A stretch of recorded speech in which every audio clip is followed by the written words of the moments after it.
जब आप राजस्थान गए तो प्लांट्स आपको अलग तरीके के दिखे, जब आप हिल स्टेशन पे गए तो आपको प्लांट्स अलग तरीके के दिखे, मॉर्फोलॉजिकल उसमें आपको अंतर दिखाई दिया। मॉर्फोलॉजिकल का मतलब बाहर से आकार से देखने पर आपको वो अलग से दिखे कि नहीं?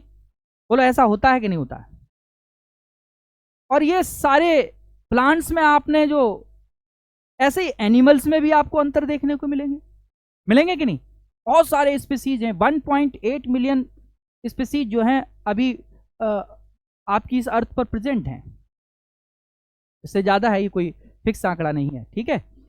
1.8 मिलियन से ज़्यादा जो है वो स्पीसीज हैं। तो इतनी सारे स्पीसीज यहाँ पर हैं और उन सब में कुछ ना कुछ आपको अंतर दिख रहा है। इसको क्या कहते हैं हम? डाइवर्सिटी। और अगर लिविंग क्रिएचर्स में डाइवर्सिटी को आप देख रहे हैं तो उसके लिए एक टर्म यूज करेंगे आप, बायोडाइवर्सिटी। क्या यूज करेंगे? बायोडाइवर्सिटी। उसे हम क्या कहेंगे? बायोडाइवर्सिटी यानी जैव विविधता।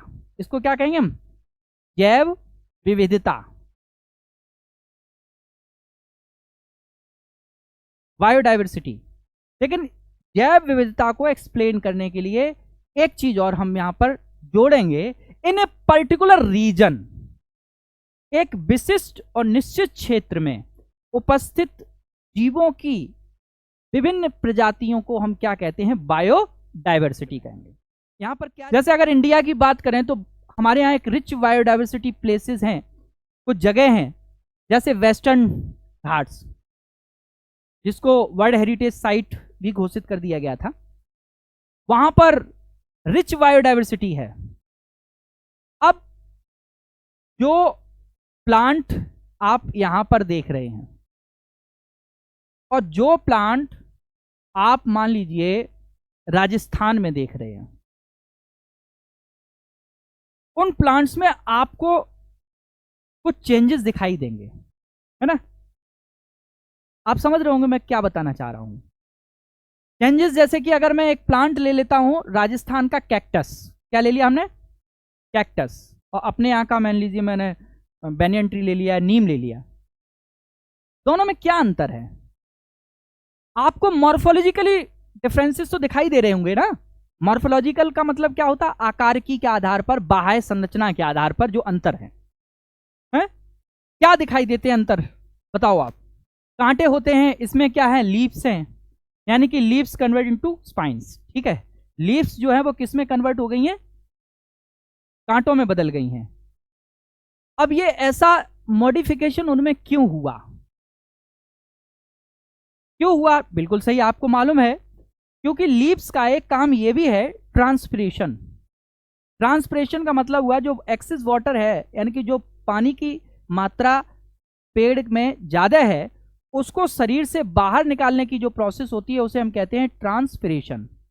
तो मैंने ये कहा कि अगर आपको वहां के मॉर्फोलॉजिकल कैरेक्टर्स में अंतर दिखेगा, और वो क्यों दिखेगा? तो आपने ये कहा क्योंकि लीफ से क्या होता है कि ट्रांसपिरेशन ऑफ वाटर हो रहा है, पानी का क्या हो रहा है? वाष्पोत्सर्जन हो रहा है।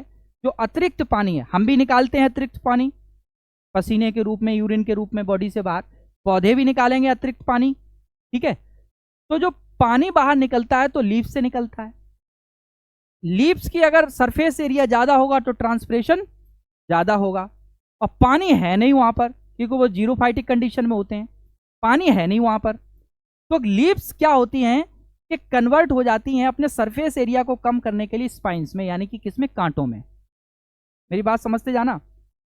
कांटों में बदल गई, सरफेस एरिया कम हो गया तो ट्रांसपिरेशन जीरो हो जाएगा या बहुत कम हो जाएगा, और कम पानी में भी वो सर्वाइव कर सकें, अदरवाइज वो सर्वाइव नहीं कर पाते हैं। अब यहां से एक टर्म निकल कर आया कि जो ये मॉडिफिकेशन है ये अपनी सर्वाइवलिटी के लिए उसने किया, जीवित रहने के लिए उसने किया ना ये तो।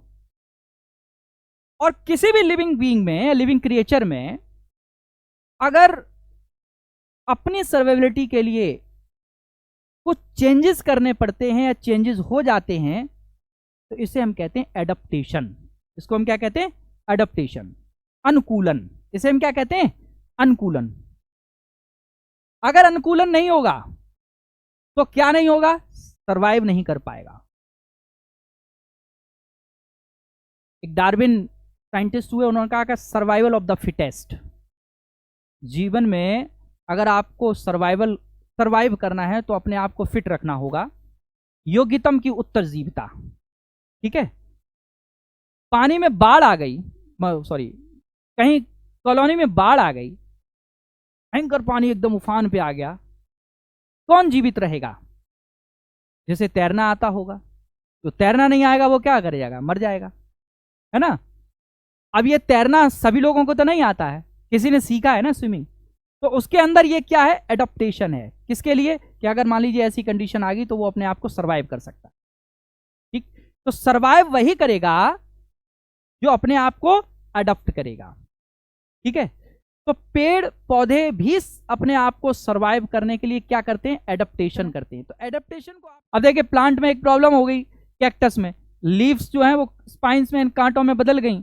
अब लीव्स ही करेंगी फोटोसिंथेसिस, जिससे वो फूड बनाएंगे। तो अब क्या करे? वो खाना नहीं मिलेगा तो भी मर जाएगा, है ना। तो उसने क्या किया कि अपना जो स्टेम था उसको फ्लैसी कर लिया, और देखा आपने, फ्लैसी कर लिया और ग्रीन हो गया उसका स्टेम। तो ग्रीन पार्ट है तो वो फोटोसिंथेसिस करेगा। बात समझ में आ गई? तो जीवित रहने के लिए उसने अपने अंदर एडेप्टेशन कर लेता है। जैसे मेढक है, बरसात के बाद आपको क्या देखेगा कि वो 1.5 फीट नीचे जमीन के अंदर पड़ा रहता है। इसे हाइबरनेशन बोलते हैं। इसको क्या कहते हैं हम? हाइबरनेशन, शीत निष्क्रियता। तो हाइबरनेशन में चला जाता है। ये उसका एडेप्टेशन है, क्योंकि वो बॉडी एडेप्ट नहीं कर पा रही, तो उसने इस तरीके से एडेप्टेशन कर लिया, ठीक है।